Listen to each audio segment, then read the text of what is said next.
On this night 60 years ago, Jack Dyer was a 19-year-old getting ready to play in his third successive grand final. And on this same evening 39 years ago, Ted Whitten was 21 and preparing for his and Footscray's one and only premiership. Now, if heroes turn into legends because they stand the test of time, then surely Dyer and Whitten are football's living legends. Now, Jack will be 80 in November. Ted's already had his 60th birthday. Yet they're as famous today as they were in their playing years. So we hope you enjoy these tribute stories to Dyer and Whitten, starting with Captain Blood. No game in Australia can cram into the short space of 2 hours more thrills and yells of excitement than a well-contested final of a league football match. Such was the feeling one had when present at the great game between Richmond and Geelong, played on the beautiful Melbourne Cricket Ground. The match was won by Geelong. This is how the crowd feel about it.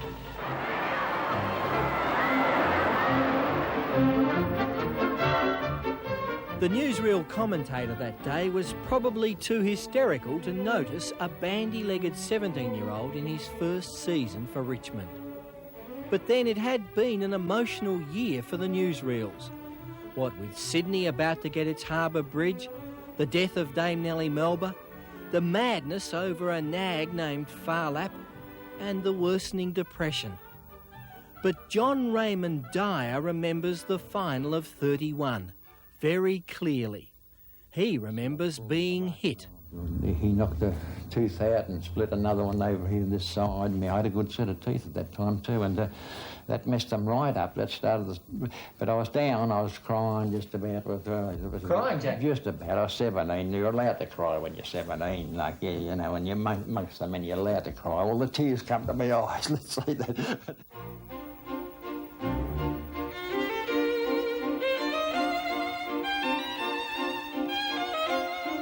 Whether tears did rush to Jack Dyer's eyes, no dinkum footy fan would believe it, nor want to believe it.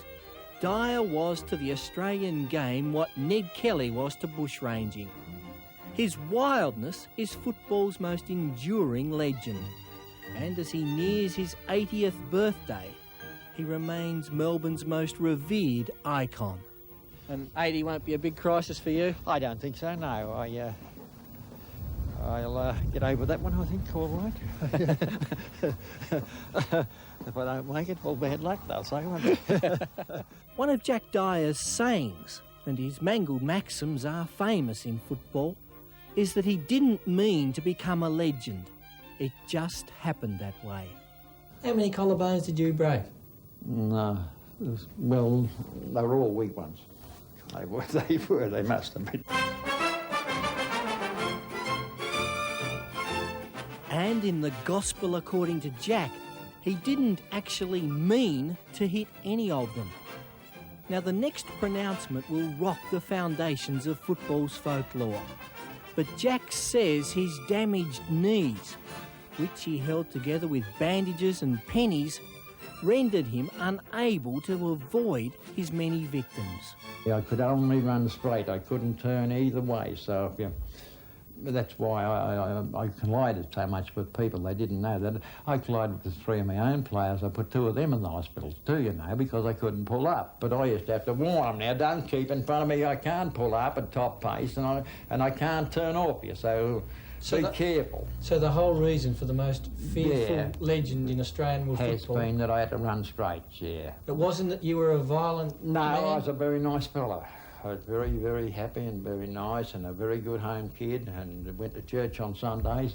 Dyer reckons the reason why he ran at blokes was because he had a bad knee and couldn't deviate. Well, that was, I won't say it, it is. It's what?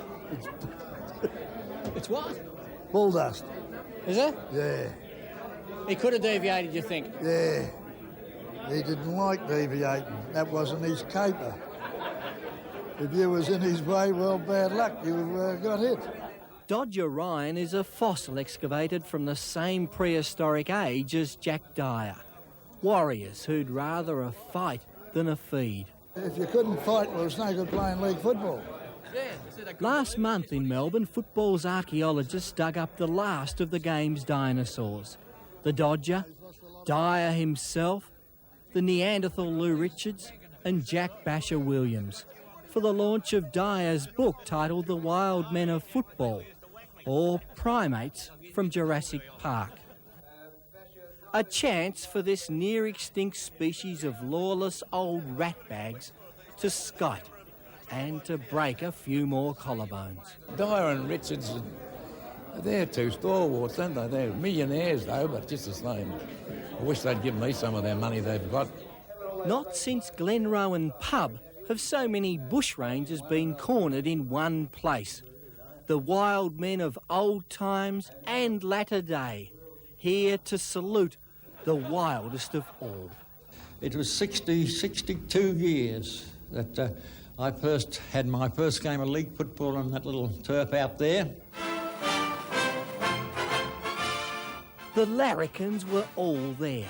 Mad Malcolm, Lethal Lee, the Kid, Old Hungry, and Teddy, of course, Gabbo of Gabbo's Run, and Crackers, he who drinks lolly water. A sort of who's who of lunatics to warm an old madman's heart. What I miss too in football is, after the match, the team should go into one another's rooms, have a drink, no arguments, and just say, next time I'm going to kick your bloody head off. Now that is what I call football.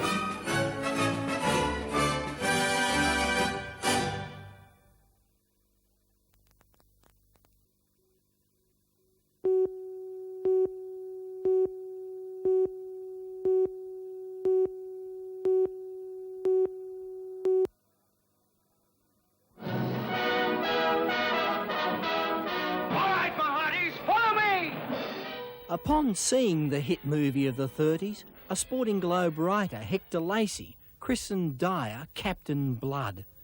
Jack thought it was because of his physical likeness to Errol Flynn, and was miffed to learn that the moniker had more to do with being a bloodthirsty pirate.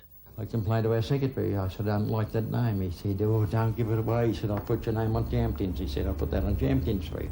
Is your name... He was before his time, that fella. Is your name been on jam tins, Jack? Yeah, Roselle in on the round several years. They made a little few of them, you know, and sent them down the club.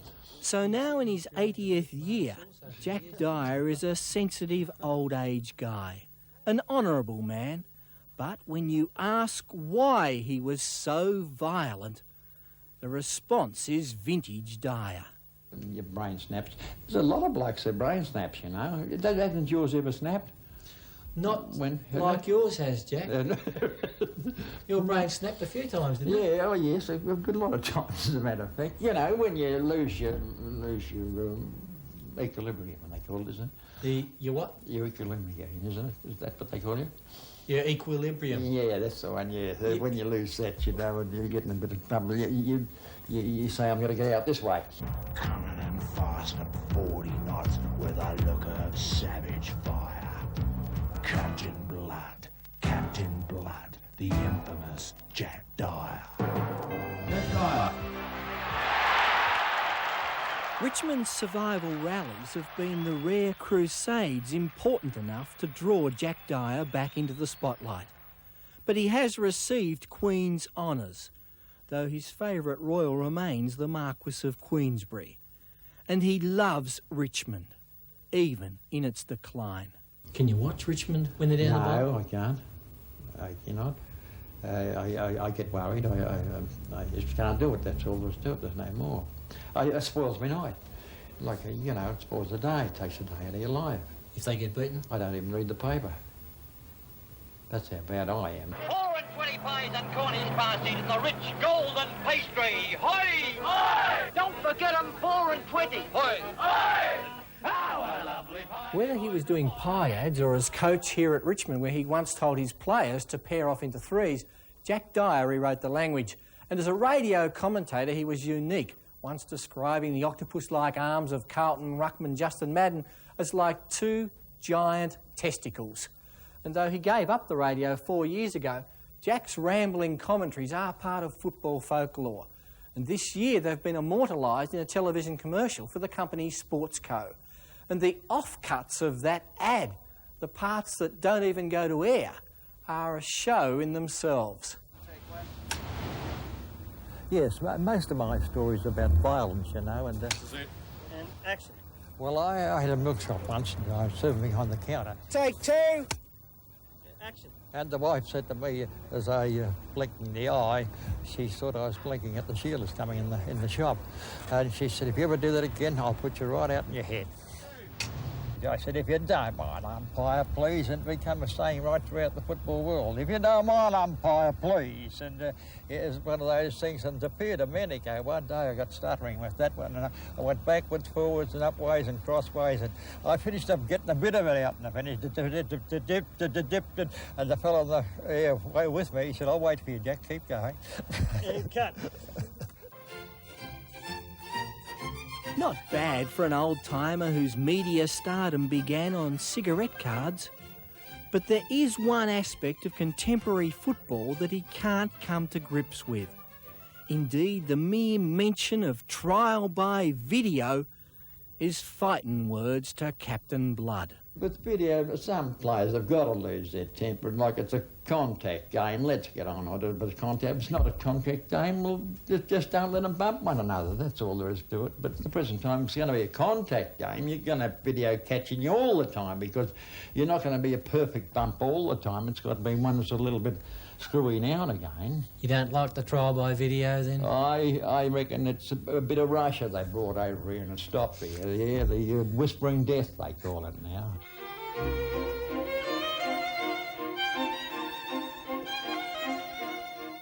And there's just one opponent who hasn't shuddered at the sight of Captain Blood. One foe who even Jack Dyer couldn't stop and can't slow down. The passage of time. The terrible thing, time, isn't it? Time. Yeah, you can't stop it. No, you can't rewind the watch, he said. That way.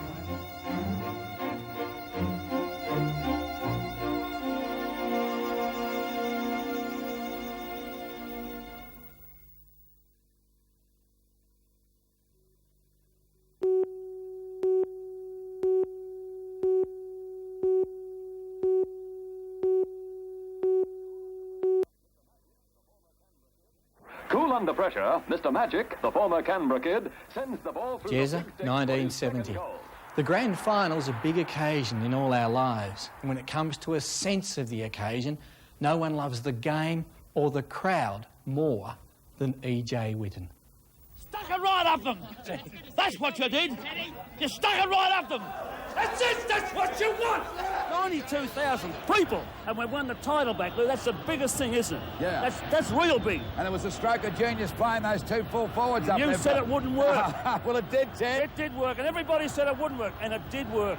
Doesn't EJ look worried at this stage? Followers of state football have never needed such things as scoreboards to know who's winning. Not when Victoria's playing. There's a far more engaging barometer, which ranges from bright red to purple, from boiling hot to explosive, from certifiable to a stretcher case. And Teddy's face says it all. When Victoria loses, he's grim. We were devastated, we were shell-shocked. There's the siren. The game's all over. And when the Vics win, even his humility is overpowering. Fantastic. That's Billy. He's the man. He's the man. Come on, talk to him. Hey, you, come here. He's the man, Billy. Tell him, son. For those who've never heard of Ted Whitten, which means those who are mystified by the sight of 36 blokes in funny jumpers chasing a spherical ball around a paddock, well, he is Mr. Football. Lots of fun. Enjoy yourself today. Victoria boys are hard to beat when they come out to play. The limelight he enjoys today as Victorian chairman of selectors and as colourful commentator. But he was the game's greatest player, a larger-than-life gladiator who played a then-record 321 games and was a folk hero to Melbourne's western suburbs. Today he's still the most lovable larrikin in the game. G'day, Ted. I don't know that way, son. The wide world of sports to the western suburbs, eh? Come on, Ted, I want to Can you feel it, son? I want to ask you a few questions. Ted, I want to ask you a few questions. Stand up, son. Be a man. Do you think you get the upper hand by shaking a bloke's hand like this? Well, the first thing you do is guard your hand, because you know when you shake hands it's going to be a strong grip, and you've got to be, otherwise it'll be crushed. Yeah, this is where it all first happened, Neil. 16 years of age, you know, just learning to shave, and this is where all the big men played their football. And I look around the rooms, all the memorabilia here and the up here behind you. Plus the Past Players Association. All the blokes that played here many years ago, they meet here every Saturday and have a few beers, and they kick goals an extra 50 yards, and they play an extra 100 games. And What year is that, Ted? 1961, Neil. Yeah, it's a 61 side made the grand final that year against Melbourne. Had a bit of plaster on the old wrist? Yeah, I had 7 broken wrists, and they finished up taking a bone out of my wrist. How many? 7 broken wrists, and they took a bone out. It was smashed to pieces. How could you break your wrist so often? Oh, falling from big heights. One such occasion when his wrist fell from a big height was a match against Collingwood. Footscray's coach, Charlie Sutton, had asked him to quieten a noisy nuisance. Sutton said, someone's got to fix Richards up. And it was just before half-time, and Lou was running around, did a fancy blind turn, ran right into an elbow.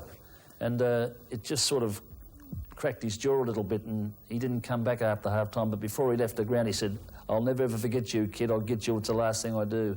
But I didn't say that because I couldn't have possibly said it. Well, it's pretty hard to talk when you're lying on a stretcher knocked out. I think he's imagined that because Ted does have a tremendous imagination. I think he's... Did you get him back, Lou? I got him back the next year, the first game. Of course I got him The back. ball was bouncing, the ball was tapped to me, and I went to get it, and I was 2 fists right in the face. And down I looked up, and I could see Louis looking down at me. He said, I told you, kid, a monkey never forgets. Whitten made monkeys of many a rival, but it was his way of asserting himself, his greeting, that made their eyes water. Over the years, how many testicles did you squeeze? Oh, I wouldn't know in numbers, but it's a tall and large and mediums, and I'd say the majority of medium size. Did you find the testicle a vulnerable area to grab, or just easy? It depends how much pressure you applied and the situation you're in. And did you find it had a strong effect on players? Oh, with some it did. With some it did. Well, you played how many games? 321. With trial by video, how many would you have played, Ted? 21.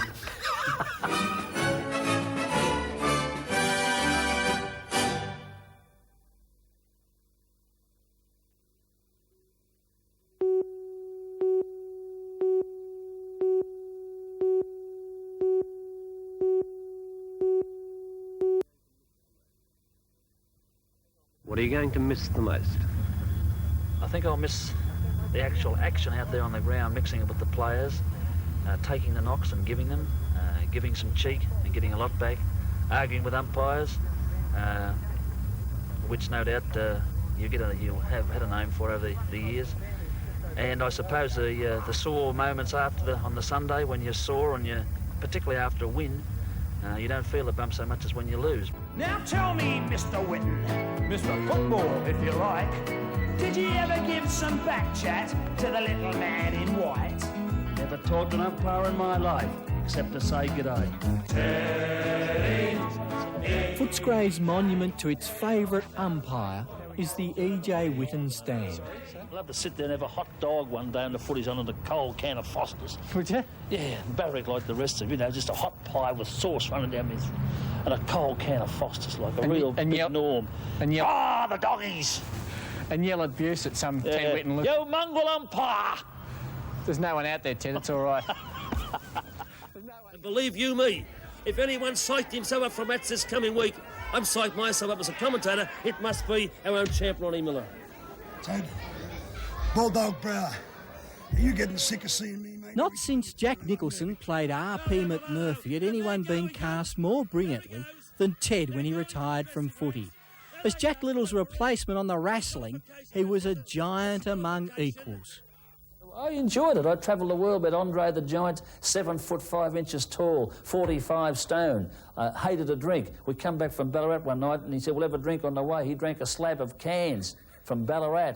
He's 35 stone. Now just watch him fly through the air. For the size of the big fellow, he is very agile indeed.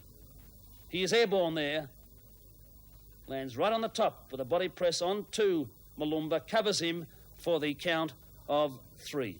We wrestled one night at the Melbourne Festival Hall, and we went to a place after to have a drink. And I said, "Have a beer, Andre?" He said, "No beer, boss. Andre off the beer. Andre have a wine." He drank 14 bottles of Matus.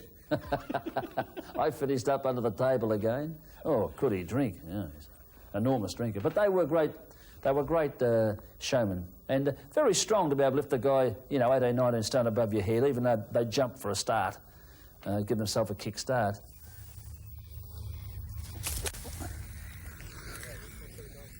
Ted's relaxation, if you call it that, is a hit and giggle with his son, Ted Jr. Golf with EJ is a safari. That's in the lake. It's flat.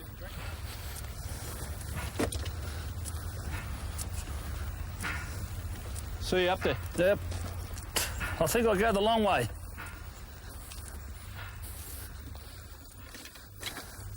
Jesus, what next am I going to do wrong here? Where's my ball? Across the other side. His health is as erratic as his backswing. Football immortal he may be, but in recent years he's been besieged by illness. Paget's disease, an ear disorder, anemia, bad back, an ulcer, a prostate operation, and on top of all that, a totally incurable case of infectious good humour.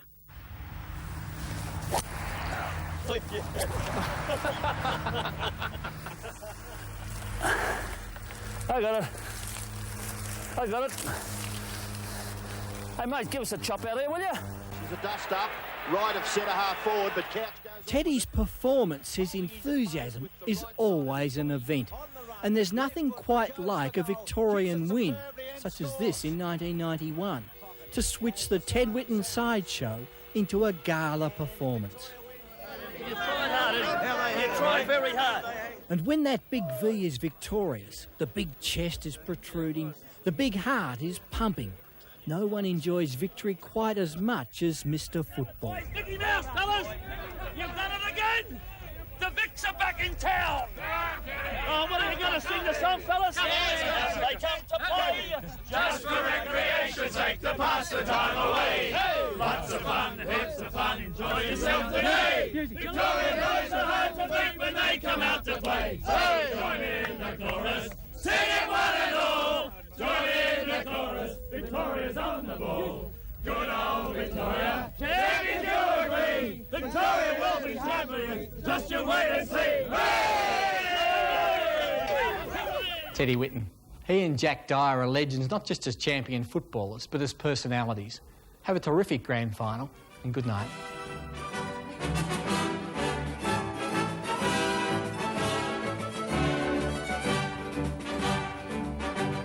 This has been another presentation of Nine's Wide World of Sports.